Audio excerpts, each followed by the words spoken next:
The fact that this would be the first constitution in the world to enshrine a right to abortion, even up to birth, is something that did not sit right with the people. We've heard about changing abortion laws in the U.S. What about internationally? We explore the issue in Latin America with its history of deep ties to Catholic tradition. New research projects alarming numbers about the decline of religion in America. Results of a Pew Religion survey ahead.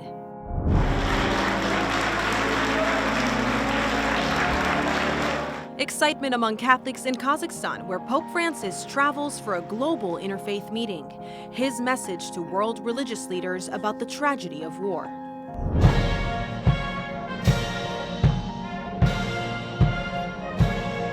Great Britain and the world are in mourning for Queen Elizabeth II. Hundreds of thousands of people are filing past her as she lies in state. We discuss her role as the leader of the Church of England. EWTN News In Depth starts now.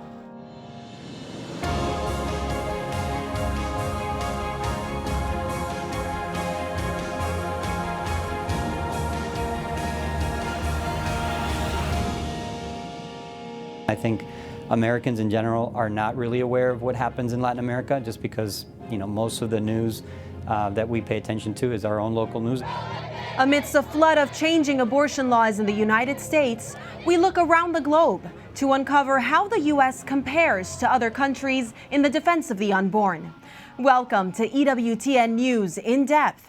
After the U.S. Supreme Court overturned Roe v. Wade last June, this program has covered extensively the legal, social, and pastoral aftermath of the High Court's historic decision.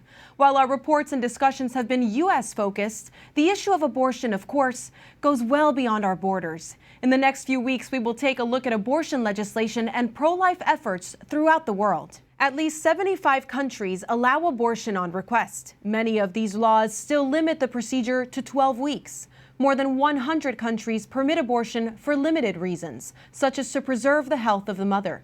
24 countries prohibit abortion altogether without any exceptions. We start our trip around the globe with Latin America, a region where we see some of the most recent shifts in abortion legislation despite its rich Catholic roots. 5 countries, seen here in red, allow for abortion through 12 weeks. A majority of countries, here in yellow, allow abortion for limited reasons, including the health of the mother. And only 5 countries in Latin America completely ban the procedure. In Mexico, while abortion is decriminalized, laws vary from state to state.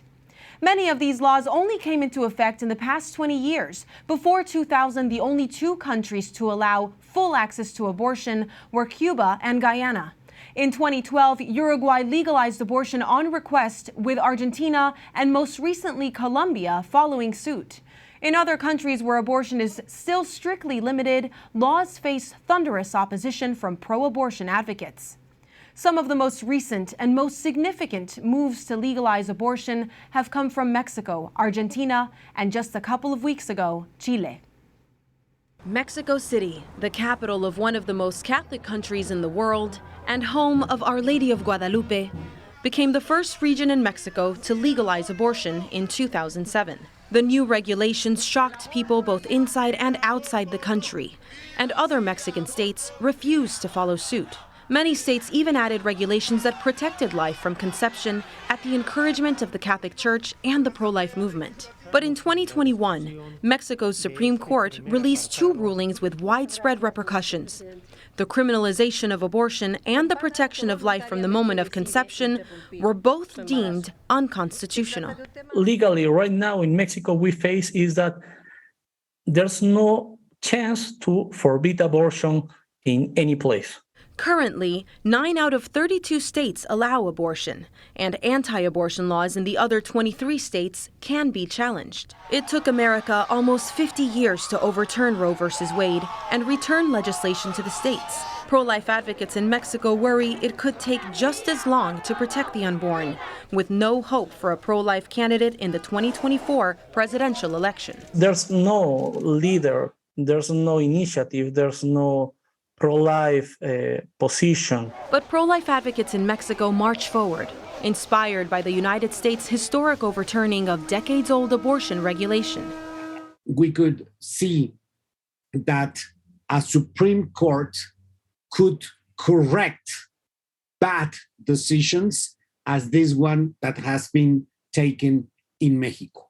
In Argentina, the homeland of Pope Francis, pro-life advocates also face discouraging legislation. In 2020, the National Congress legalized abortion up to 12 weeks throughout the entire country, giving Argentina some of the most liberal abortion laws in South America. The Marea Verde, or Green Wave movement, a grassroots coalition of pro-abortion protesters who wear green bandanas, helped make the push for more access to abortion. Green flooded the streets in celebration after the legislation passed in 2020, and pro-life advocates, heartbroken by the results, vowed not to give up. The 2020 poll found that more than half of Argentinians do not agree with the legalization of abortion, and 35% of participants strongly disagree.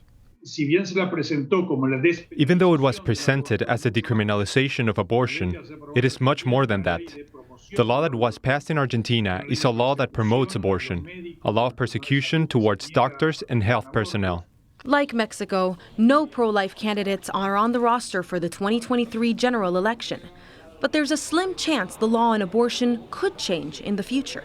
The majority by which it was approved was a very narrow majority, and it could happen that at a given time it could be reversed. Regardless of the future of legislation in Argentina, its Green Wave movement made a splash throughout the entire continent, from Mexico to Colombia and even to the United States, where pro-abortion protesters adopted the green bandana. And to the west of Argentina, Chile's government reorganizes and drafts a new constitution, a long and liberal document that enshrines numerous social rights, including abortion until the moment of birth.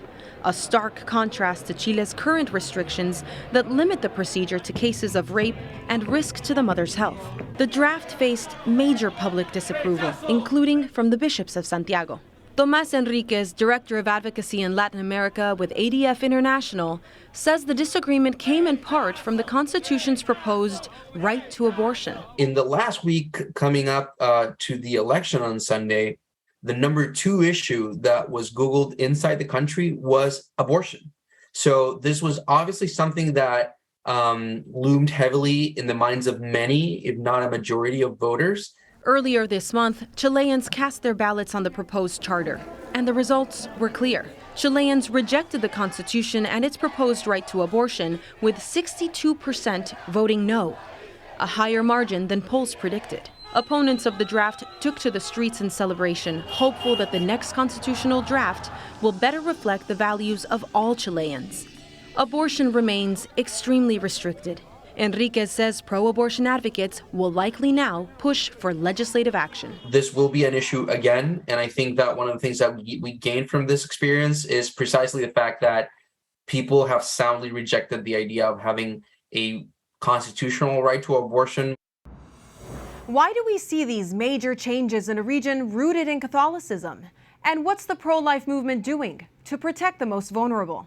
Kelsey Wicks, Interim Executive Director of EWTN News' sister service, the Catholic News Agency, provides insight on the pro-life landscape in Latin America. Kelsey is Operations Manager for the ASI Group and has been closely watching the shifts in abortion law throughout Latin America. Kelsey, it's great to have you here with us. How do you see the trends in Latin America around abortion? We showed 3 countries. Is there hope for a renewal of protection of children and their mothers? Absolutely. I think, you're hard-pressed to find a more pro-life people than the Latin Americans. I mean, they're really, it's embedded within the Catholicism of the region. It's deeply embedded in the people there. And I think countries like Guatemala, El Salvador, and Panama really provide the shining lights in terms of where the pro-life movement could be going. Oftentimes we see that domestic violence is cited as a reason for abortion in Latin America. Honduras, as you mentioned, has really strict abortion laws, but it also has the highest rate of femicide and domestic violence in Latin America.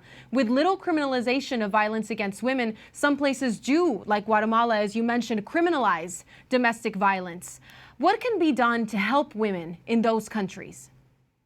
Well, I think that the church is doing an enormous service to women in those countries. And let's not forget that there's also a violence against women involved with abortion. So there doesn't need to be the competition that there oftentimes is between femicide and abortion. You know, oftentimes feminists will use violence against women and compile that into a list of rights that they say are being abrogated of women. And actually, you know, when we look at the post-traumatic stress disorder that's induced by abortion, when we look at the assault to the human person of their dignity and the conscience of the woman as well as the child, there doesn't need to be a competition between these two. You know, being pro-life is being pro-woman.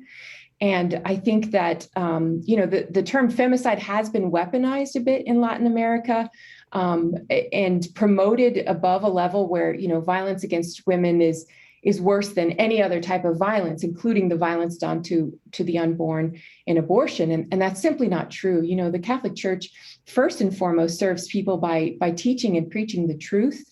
And that truth is that every human life is valuable from the moment of conception until natural death. And that includes women. And there are many outreaches to women, many places where they can receive assistance within the church in Latin America. And that's definitely one thing that the church does in supporting the decriminalization of abortion to protect women, but at the same time supporting the criminalization of violence against women. In Argentina, the homeland of Pope Francis, it's the nation, the largest nation in Latin America, to legalize abortion. It was a heartbreaking moment, and in a handwritten letter, Pope Francis decried the legislation, saying, "Is it fair to eliminate a human life to solve a problem? Is it fair to hire a hitman to solve a problem?" We've seen a lot of church officials in Latin America speak out against the legalization of abortion. But is the church in Latin America taking concrete measures to defend life? Oh, thank you. What an excellent question. Let me just back up a moment and give a brief survey of why Argentina is the outlier in Latin America and in terms of abortion policies, and then talk a little bit about the specific situation there. So, you know, Latin America is by and large deeply pro-life. The numbers out of Brazil suggest that 83% are opposed to abortion, and these numbers are not uncommon across most of the countries. As you pointed out, Chileans rejected the Constitution, the first Constitution they've rejected in 150 years because of the extremely aggressive pro-abortion provisions within the Constitution. This is not a deeply popular thing within Latin America. Now, Argentina does seem to be a bit of the outlier. And so, you know, there are the green bandanas, the sort of green wave movements within Argentina.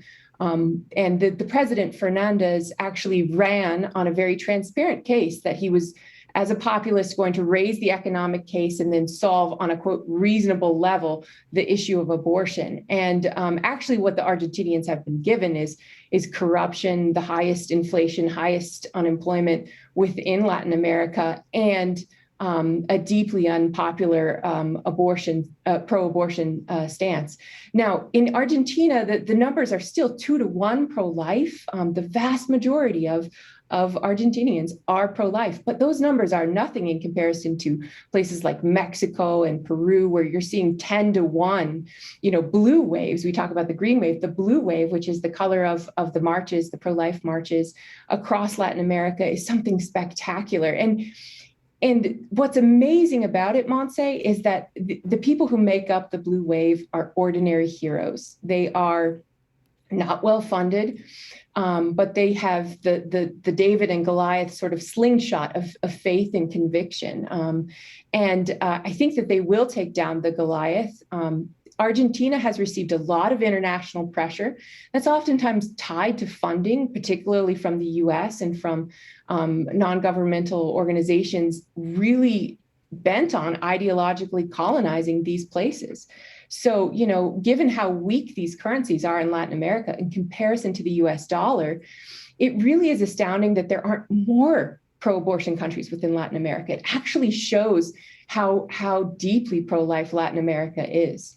And the outside influence of money and international funding. What does legalized abortion then in Latin America look like compared to the US and Europe? Because the narrative is often skewed by people just talking about abortion generally and not really thinking about the individual restrictions, 12 weeks, 15 weeks here and there. Yeah.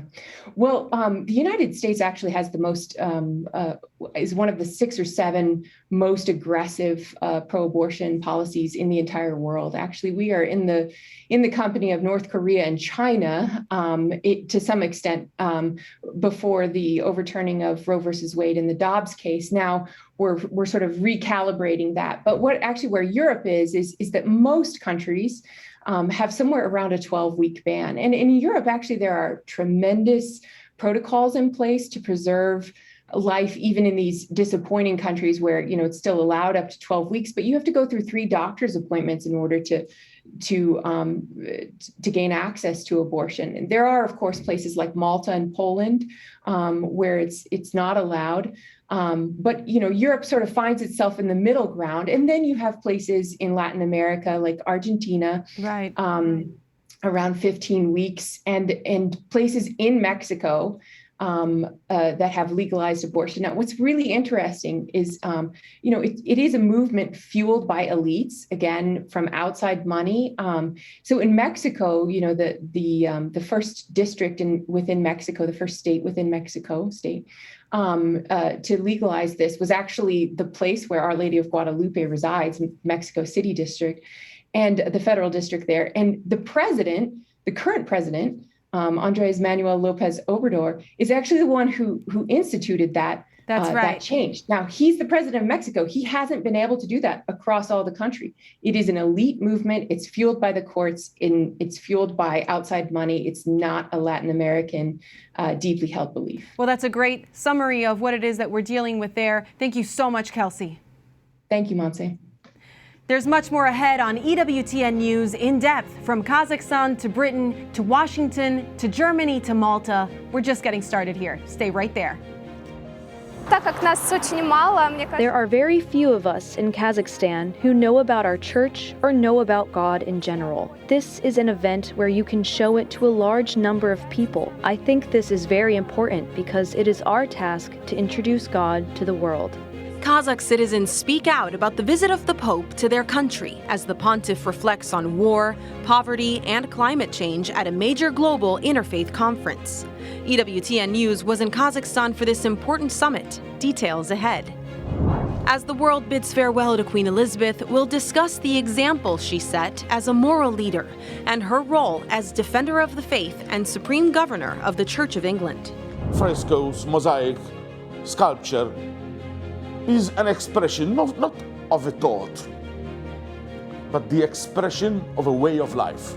And later, we'll talk to a priest making beautiful religious imagery for the glory of God. EWTN News in Depth has his faith journey from the island of Malta.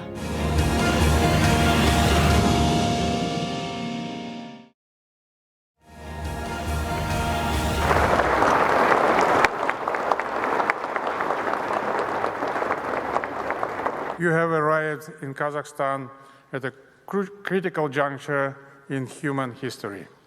The family of nations is balancing on the edge of an abyss as geopolitical tensions escalate, global economies suffers, and mushrooming religious and ethnic intolerance becomes the new normal.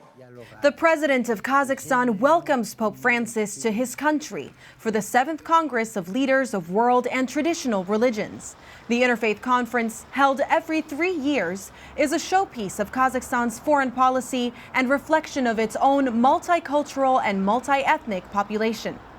The Central Asian country borders Russia, China, Kyrgyzstan, and Uzbekistan, and is considered one of the most ethnically and religiously diverse nations. The cultural melting pot of more than 130 ethnicities is predominantly Muslim. Just 1% of the country's 19 million people is Catholic. The objective of the Congress of Leaders of World and Traditional Religions is to provide a permanent space for interreligious dialogue and to strengthen understanding and respect among religious communities. This week, it gathered together some 80 Muslim, Christian, Jewish, Buddhist, and Taoist faith leaders. Poverty, climate change, and war were some of the main issues discussed. Shortly after Pope Francis's arrival on Tuesday, he urged an end to what he called Russia's senseless and tragic war in Ukraine. The following day, he made appeals for peace in Ukraine again during an outdoor mass. My thoughts turn to all the war-torn areas of our world, and particularly beloved Ukraine. The head of the Russian Orthodox Church, Patriarch Kirill, who supported Russia's invasion of Ukraine on both spiritual and ideological grounds, was supposed to have participated in the Congress, but canceled. There was speculation Pope Francis and Patriarch Kirill could have met. Instead, Pope Francis met with the head of the Russian Orthodox delegation, Metropolitan Anthony of Volokhylamsk, who said a future meeting with Kirill could still be possible. But he also criticized Pope Francis's previous comments that Kirill should not become, quote, Putin's altar boy, saying such remarks are not useful for Christian unity. Before Pope Francis left the Congress, he made a final call for peace in Ukraine, warning that wars can unleash a dangerous domino effect on the world. He called on his fellow religious leaders to commit themselves to peace. Many praised the Holy Father's participation in the Interfaith Conference. Big, heavyweight leaders like Pope Francis, like Sheikh Al-Azhar, those big people, 4, 5, 6 people to get together and come with strong conclusions and strong initiatives and vision. It is really significant when an important major world leader comes. During the final gathering of interfaith leaders, they issued a document stating that extremism, radicalism, terrorism, and all forms of violence have nothing to do with religion and must be rejected. This is Pope Francis's 38th apostolic visit abroad. An EWTN News crew traveled with the Holy Father to Kazakhstan, filing reports along the way. EWTN News In Depth producer Alexei Gotovsky was among the journalists who made the trip on the Pope's plane. His participation in this papal journey was very special to him personally. He's a native of Kazakhstan. Alexei arrived to his EWTN home base at our Rome bureau last night with the Pope and joins us now from St. Peter's Square to share his impressions of this important papal trip. Alexei, it's so great to have you with us. The Pope received a very warm welcome from priests, nuns, and laity. Let's take a listen.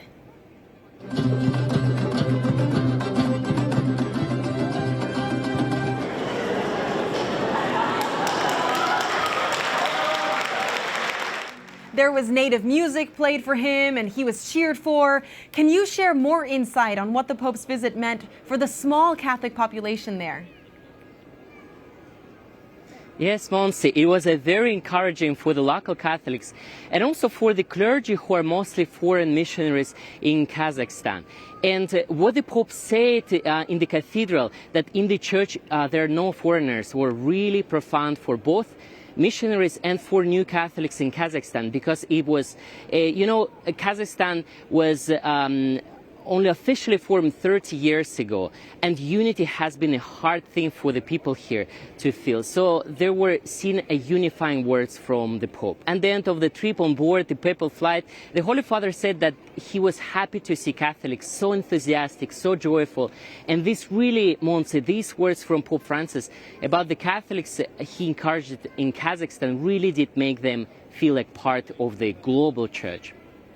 Well, that's beautiful. And he also did another beautiful thing, focusing on art and beauty of the church. The Pope blessed the Mother of the Steppes painting, the first of its kind representing native peoples of Kazakhstan. And the other week, you brought us behind the scenes to look at how that art was coming together. What does this symbol mean for both Catholics and non-Catholics in this region?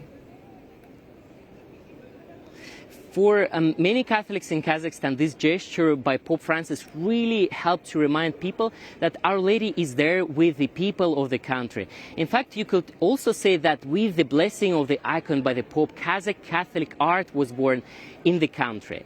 I talked today with the painter Dazbol Kasimov, and he told me that he was quite nervous and anxious to see how the people would react to the painting, but was relieved to see that a Pope seems to like the painting. And in fact, the moment of the blessing, I was there together with the other journalists, many of whom were not Catholic.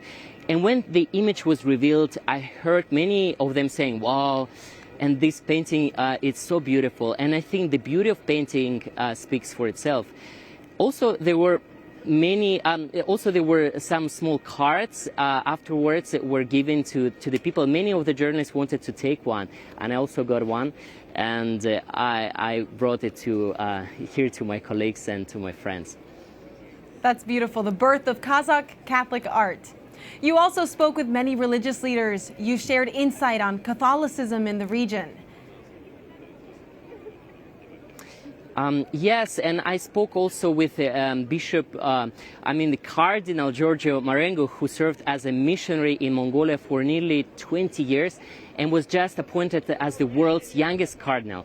He shared a little about pilgrims on their way to Kazakhstan, and let's take a listen. Okay. Very pleased to have a small delegation from our Catholic Church in Mongolia. They decided to leave from Ulaanbaatar by car, because they wanted to leave this as a pilgrimage of faith, and they thought that by moving slowly, going across the great steps, it would have meant a lot for them.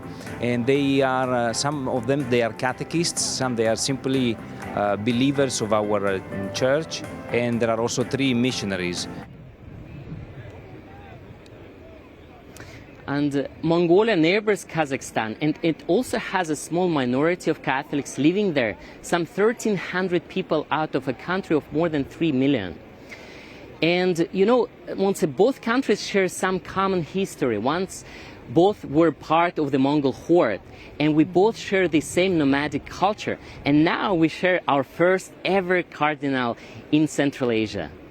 Definitely a role that the church is playing in providing unity for the region. How did this feel for you personally, for the Pope to be in your homeland? You know, for me personally, and I feel absolutely, it feels absolutely incredible, and I feel very grateful to the Holy Father who traveled to Kazakhstan despite his knee pain. And I also feel privileged to be able to travel with him. And I was very surprised when I heard in his speech mentioning Kazakh national instrument Dombra, and also quoting Kazakh poet Abay Kunanbayev. And I think that this visit brought a lot of encouragement for our church in Kazakhstan, and there will be long-lasting fruits of this visit. And at the end, in the press conference, in the flight, I also were able to invite Pope Francis to come back to Kazakhstan. Well, hopefully he'll take you up on your invitation and you can welcome him riding on a horse as you did to show us the background of this great visit last week. Thank you so much, Alexei. It's so wonderful to have you with us. Thank you, Montse. Now, our focus changes to Britain as the country prepares to say a final goodbye to Queen Elizabeth at her state funeral. Let not your heart be troubled. Ye believe in God, believe also in me.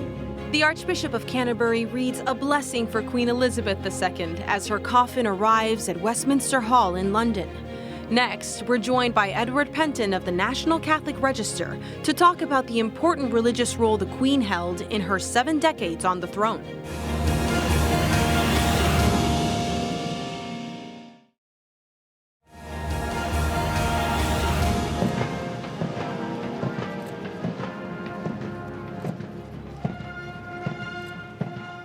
King Charles III and his siblings, the children of Queen Elizabeth II, accompany her flag-draped coffin through the streets of London to Westminster Hall, where her body now lies in state.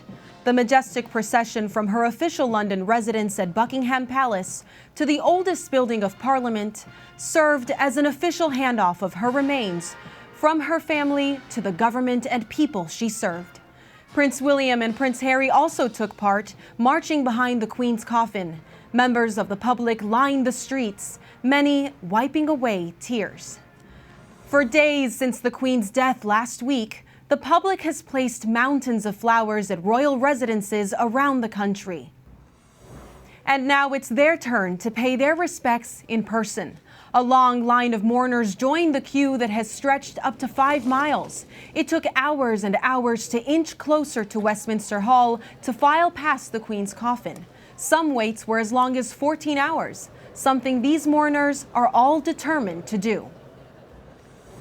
It's a momentous occasion, and I am finding myself feeling more emotional the closer I get, which I didn't think I would. I thought I was going to be fairly steady, but you can feel the energy changing the closer we get. Yeah, I'm looking forward to it. I mean, the Queen's been my boss. I'm ex-military, so the Queen's been my boss for 22 years. And I'm looking forward to this moment. It's very important to me. We love the Queen.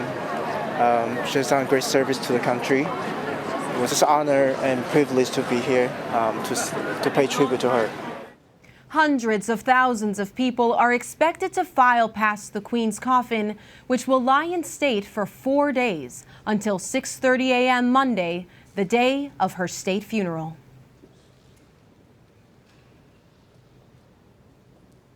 The funeral will be held at Westminster Abbey beginning at 11 a.m. London time, 6 a.m. Eastern. Dignitaries from around the world, including President Joe Biden, will be there to represent their countries. The Dean of Westminster will conduct the funeral service, and the Archbishop of Canterbury will deliver the homily. Toward the end of the ceremony, 2 minutes of silence will take place across Britain as the service ends at noon. Queen Elizabeth's body will then be transported to Windsor Castle, where she will be buried together with her husband of nearly 74 years, Prince Philip, who died last year. Queen Elizabeth played an important role in the religious life of her country. As defender of the faith and supreme governor of the Church of England, the Queen encouraged dialogue and tolerance among different Christian churches and with other religions as well. That was especially true of the two oldest faiths in Great Britain, Catholicism and Judaism. She was only the second British monarch in history to visit with any pope. Over her life, she met with 5. The priority she placed on interacting with non-Anglican Christian churches and non-Christian communities reflected her recognition that she was the ruler of an increasingly multi-faith nation. Edward Penton is the Rome correspondent for the National Catholic Register. He grew up in Britain as a subject of Her Royal Highness. Edward, thanks so much for being with us. As a journalist, you write about religion. Yet last week you wrote a beautiful tribute to the Queen. Tell us about this intersection of those two things. The Queen was the head of the Church of England. She was a devout person and by all accounts took her role very seriously. Can you give us some examples of how her faith played out in the public realm? Sure. Well, she always, from the very beginning, swore an oath to uphold the teachings of the laws of God to her utmost. That was part of her coronation oath, and that's also part of what makes the monarchy very sacred and spiritual in a sense. It goes back; it has very deep Catholic roots. It's really a Catholic institution, and it's also, but it's now she's head of the Church of England, so it's become Protestant. But at the same time, the Queen had a very deep faith in an Anglican sense, and so that, coupled with the sacredness of the institution, I think is what made her monarchy, her reign, so special, I would say. And you talked about these Catholic roots also in the coronation rite, how all of that is informed by this Catholicism, and looking at these huge crowds who are waiting to pay their respects in person, the anticipation for Monday with the funeral. The Queen was both loved and greatly admired for her duty to country and how she conducted her life. In your opinion, over her 70-year reign, how did she evolve into such a moral leader and a role model? Well, she saw it from the very beginning as really giving herself to the country in terms of service and duty. And she really gave her whole life, laid down her whole life for the country and for love of the country. And I think that's what people pick up most. Of course, she derived that not only from the sort of culture of the monarchy and how she was raised, but really also from her faith and the depth of her faith. And so all of these sort of played in to how great she was and how great she was seen. And that really did epitome her and really underlined the reasons for her great dedication to service to the country in all sorts of ways, and most particularly in terms of giving herself hours and hours to charity and charitable work. That often went unseen. Yes, you talk about those corporal works of mercy and how she devoted herself to that. And one thing I didn't hear about that I'd love your opinion on is the context of her monarchy. In this world that is less and less religious over this 70-year reign, non-Catholics and some Catholics alike found a spiritual mother in the Queen. Has that ended for the monarchy with her passing and the passing on of the throne? Well, yes, I think it's going to be difficult to maintain that because I don't think King Charles has quite the faith that she had. At least that's how we can determine it from things that he's said in the past. But I do think there's going to be a challenge there because the society's become more and more secular. And this is very much, I think, a sacred and spiritual role that the monarch plays in the country. It's a very stabilizing role.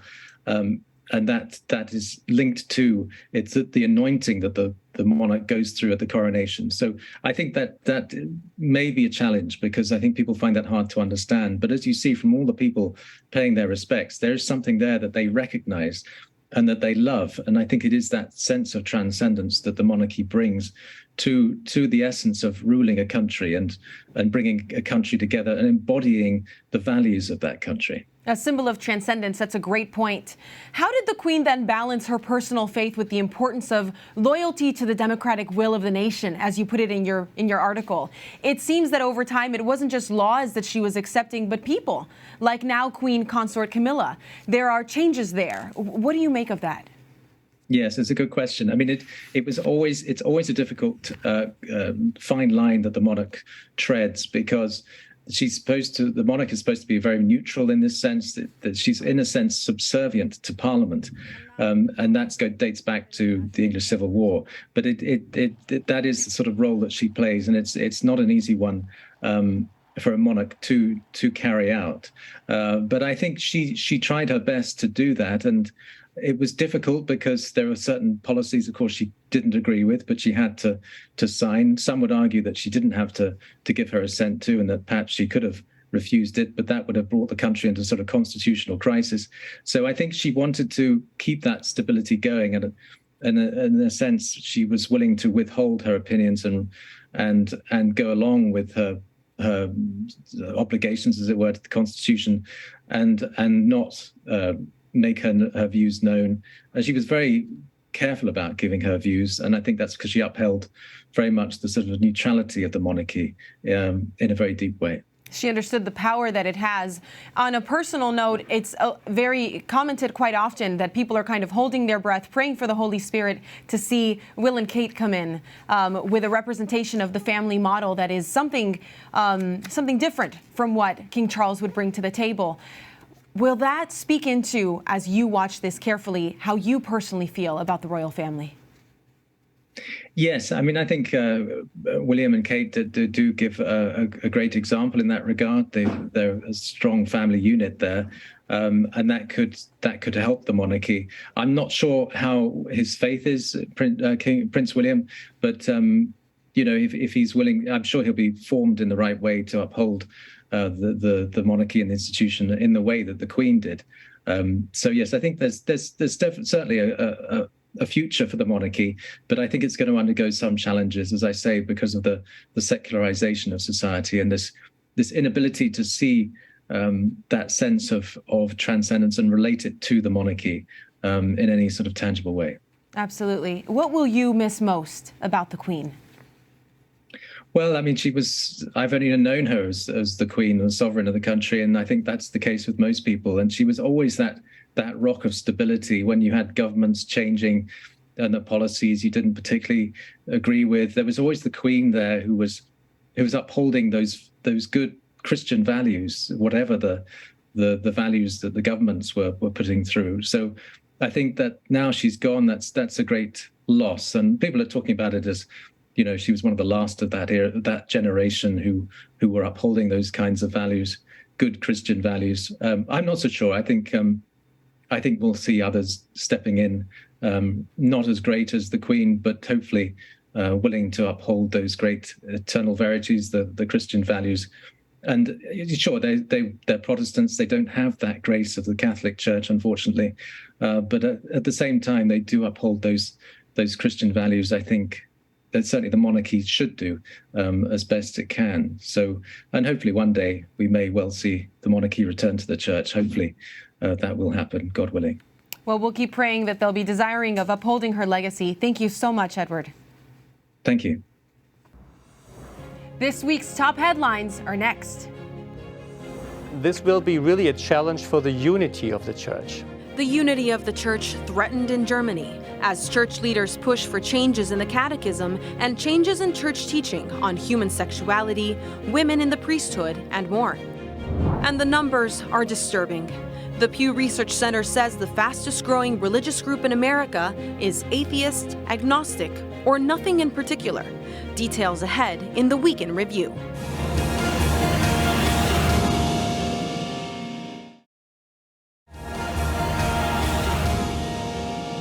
News about the future of religion in the United States tops the Week in Review. A report from Pew Research projects there may be a vastly different religious landscape in the U.S. over the next few decades. The report suggests that Christians will no longer be in the majority in America, and those with no religious affiliation will rise sharply. Researchers looked at factors including demographics, birth rates, and the current religious landscape for the report. If recent trends continue, the percent of Americans who identify as Christian could fall from 64% in 2020 to 46% in 2070, with some projections suggesting it could drop much lower. People with no religious affiliation, who accounted for 30% of the population, could rise to 41%. And Americans who adhere to non-Christian religions could double from 6% to 13%. Though the percentage varies, all projections in the research, which are hypothetical and not guaranteed to play out in the future, suggest the number of Christians will decrease, leading a widespread change in society from family life to politics. There's a new front in the effort to save the unborn. Republican Senator Lindsey Graham of South Carolina has introduced a bill calling for a nationwide abortion ban after 15 weeks of pregnancy. Not all fellow Republicans are on board with the bill. Graham says it's about following the science. The White House says Republicans are not listening to what Americans want. 47 of the 50 European countries have a ban on abortion from 12 to 15 weeks. At 15 weeks, the science tells us that the nerve endings are developed to the point that the unborn child feels pain. A national ban on abortion, which would strip away women's rights in all 50 states. It's wildly out of step with where the majority of Americans are. In a democratically controlled Senate, the bill is not likely to come up for consideration. Graham has said that Democrats made a mistake for pushing for abortion up until birth and believes the legislation will open the debate in Congress. Senators have postponed action on another highly contentious bill that would codify same-sex unions, pushing a vote until after the midterm elections in November. The bill found approval from both sides of the aisle in the House, but faces more trouble in the Senate, where bill supporters fear a Republican filibuster. Sponsors of the bill hope that a vote after the election will give them the votes they need from Republicans.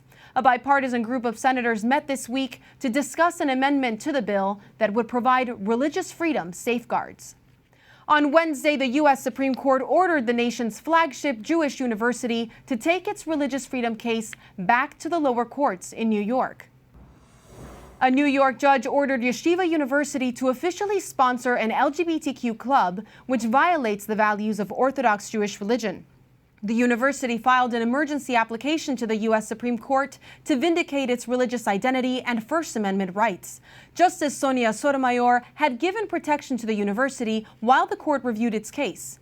Rabbi Yaakov Menken says he was surprised Sotomayor backed the university. I think she is signaling that other courts are going to overturn this judge's ruling, and it's not going to succeed. If it does get a SCOTUS, it's a very important religious liberty case for all sorts of religious academic institutions, for them to be able to operate according to their faith dictates while also providing a secular education. Yeshiva University has now asked the lower courts to expedite review of its case and to give protection from the state's order. Supreme Court Justice Samuel Alito said if the case comes back to the Supreme Court, Yeshiva University will likely win. Controversy continues in the church in Germany after another meeting of the German Synodal Way that wrapped up last Saturday. The multi-year gathering includes church leaders and lay people to discuss four main topics and potential changes to the power in the church, the priesthood, the role of women in the church, and sexuality. The changes discussed go directly against the Catechism and church teaching. And many fear the latest votes will lead to a schism. The vote on sexual ethics, which fell just short of the 2/3 majority vote, controversially stated that gender is not just determined by external characteristics and cannot be classified in binary terms. It says the Church must respect the individual self-perception of the sexual identity. It also states that same-sex acts are not sinful. EWTN Germany's managing director, Martin Rothweiler, explains the reasoning bishops made in writing in the document. They say, okay, the inclination and the homosexuality belongs to the identity of this person, and therefore he can kind of live and does have also the right to live out kind of his sexuality. More than a third of bishops rejected this text. Nevertheless, the Presidium and the president of the German Bishops' Conference, Bishop Betzing, said that he will bring this text into the process of the synodal process of the Universal Church, and as well will try to implement this also in his own diocese. After the German bishops blocked the sexual ethics document on the first day, outraged organizers changed the rules from private voting to public voting. The next vote, which called for changes to the Catechism on the Church's teachings on sexuality, then passed. Critics decry it passed due to massive public pressure. The question of the ordination of women was, again, naturally a big topic. By saying, okay, let's at least propose this again to the Universal Church and asked for reconsidering this question, hoping naturally for a change of the doctrine in this case. Another controversial move was a move to create a permanent synodal council that would oversee the church in Germany. Only 5 bishops rejected the document. They want to establish this institution of a synodal council to have a parliament, more to have a chance to decide on church teaching, on church governments. So I think this is something like an empowerment of the lay people. Changes because it takes away the responsibility from the bishops as the shepherds and people that should save and have a responsibility for the church doctrine, and giving it kind of over the responsibility to a kind of collective. Is a schism ahead? The next meeting for the German synodal path is scheduled for February of 2023. We'll be tracking what happens at that final meeting, and we'll have full analysis of what it means for the church. In early October, Catholics all around the globe can see Mother Teresa, No Greater Love, a new documentary exploring the life of one of the most popular saints of the 20th century. This week, small audiences across the country received a special sneak peek of the film. Mother Teresa's order, the Missionaries of Charity, made an appearance at the previews, along with the Knights of Columbus, which produced the movie and worked with the sisters to share the story of their foundress with new generations. The preview in Washington, D.C. also marked the official dedication of the Mother Teresa Institute, a new center dedicated to her life and mission. Movie director David Naglieri expressed his excitement to premiere the film and share Mother Teresa's faith with people around the globe. I hope this film that shows a lot of her work, includes a lot of her speaking, as you can hear directly from her, can continue to touch people's lives and bring people back to their faith, and bring people back to living their faith in a more dramatic, powerful way. Mother Teresa, No Greater Love hits theaters on October 3rd for only 2 nights. No other viewing opportunities have been announced. EWTN News In Depth will share more about the documentary and the saint it captures in the coming weeks. One stone, this, what does it mean? Nothing. But altogether, it is the image of Christ. Inside the creative mind of an artisan whose work embraces his faith in our Father. His faith journey is next.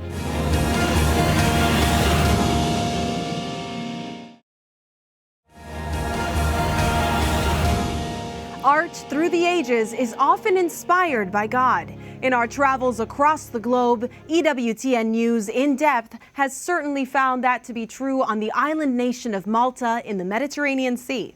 That's where our Colin Flynn met a stonemason priest whose faith has guided him to create beautiful religious imagery. His story is today's Faith Journey in Depth.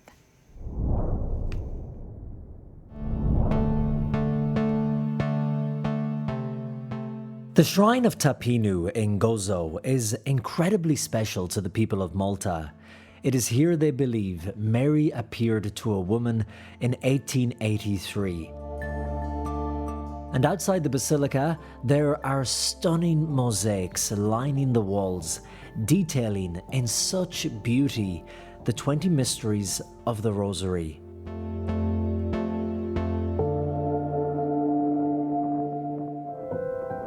And just down the road, in a small converted workshop, you'll find the priest who made them.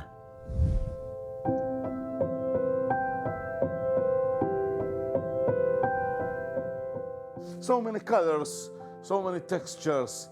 You find all these colors which you don't think exist in the rock, but they do. It is the beauty of creation. In this room, we have a piece from every corner of the earth. This is Father Roberto Gacci, a priest who has a passion for his faith and his craft of stonemasonry. This stone has been forming in the core of the earth maybe for millions of years. It has been closed for so many centuries, and now we can reveal its beauty. For Father Roberto, he sees art as not just something of beauty and to be admired, but something that can bring people closer to God. People come in contact with faith in two ways. By listening the preaching of the Word of God, and secondly, by contemplating the holy icons. It's the same Word of God. One enters through the ear, the other enters through the eye. While others may be tempted to put their own artistic spin or interpretation on biblical figures and scenes, Father Roberto says it's not about him, it's about the church and the faith. Making Christian art is a conversion. You must die to yourself. You must die to your natural instincts, your way of expressing yourself, but not to become zero, but to become something new. To take upon yourself a universal, a Catholic expression, which is the expression of the faith of the Church. The process of making these mosaics is painstaking and can take months to complete even a small mosaic. But Father Roberto always starts with the eyes. We begin always with the eyes, because we look in the eyes and we enter in a prayerful dialogue with the saints, with the Mother of God, with Jesus. And it's those same eyes that give Father Roberto strength and help him carry on. The work is hard. Sometimes the days are long. There are problems. But when you look in these eyes give you hope. These eyes tell you, go on, I'm with you. And this is beautiful, because we are never alone. There are always a pair of eyes looking at us. In Gozo, Malta, Colin Flynn, EWTN News in Depth. What a beautiful story. We're never alone. And that's a wrap on this edition of EWTN News in Depth. I'm Montse Alvarado. We hope to see you again next week for more discussion and reports important to your Catholic life. See you then.